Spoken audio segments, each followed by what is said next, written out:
പുഴയിൽ ഒലിച്ചു പോയി. ആര് സർമാജിക്കല്ല, ഞാൻ ഇതിലെ കൊണ്ട് ഒറ്റ ഏറാണ്ട് കൊടുത്തു.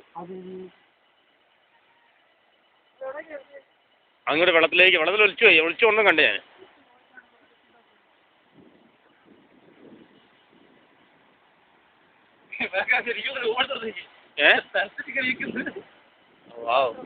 വാവ് നമ്മൾ പോകുമ്പോൾ നമുക്ക് വേണ്ടിയിട്ടുള്ള ഓരോ കാര്യങ്ങൾ ഇങ്ങനത്തെ കാണിച്ചു തരാം.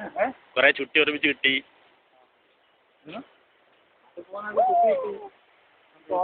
കോടമഞ്ഞ് വന്നു. പിന്നെ ഒരു ദോഷമില്ല. എന്ത് ദോഷം? നിങ്ങൾ എത്ര സൂക്ഷിച്ചൂടെ? നീ നോക്കട്ടെ, കിട്ടണ സുന്ദരം കിട്ടണ ഫോട്ടോ കിട്ടെ. മതിൽ ചാടി അവൻ്റെ ഫോട്ടോ ഇവര് കാണിച്ചു കൊടുക്കാനാ.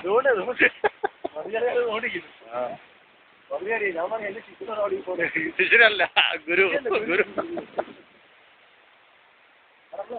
കള്ളസ്വാമിനെ കാണിക്കട്ടെ. കള്ളസ്വാമി ഇങ്ങോട്ട് വന്നു.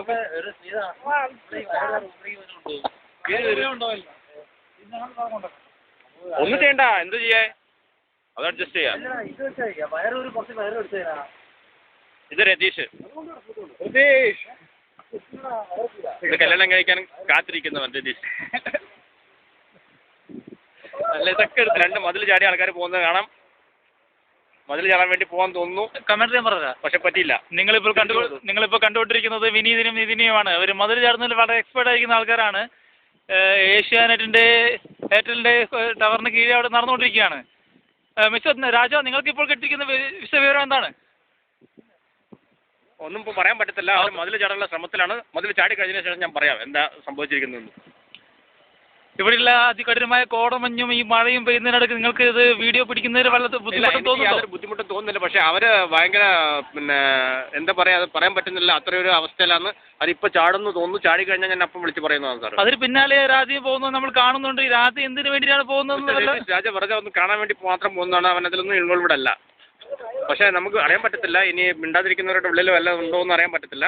അതുകൊണ്ട് രാജ്യം ചിലപ്പോൾ ചാടുമെന്ന് എനിക്ക് സംശയം ഉണ്ട് രതീഷ്.